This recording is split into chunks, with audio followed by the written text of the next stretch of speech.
ఒంటి పొచ్చటి నువ్వు నూరుతున్నప్పుడు బయట తోటి సమట నువ్వు తుడుచుకున్నప్పుడు దండాన నీ సొక్క ఆరేస్తున్నప్పుడు నీ ఒంటి వాసన తెగ గుర్తొచ్చినప్పుడు రెండు చేతులెత్తి జుట్టు మలిసినప్పుడు జండు కత్తుకొని పడుకున్నప్పుడు అలసిపోయి నువ్వు ఆవలించినప్పుడు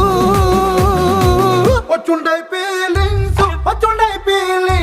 వచ్చి వచ్చి చంపే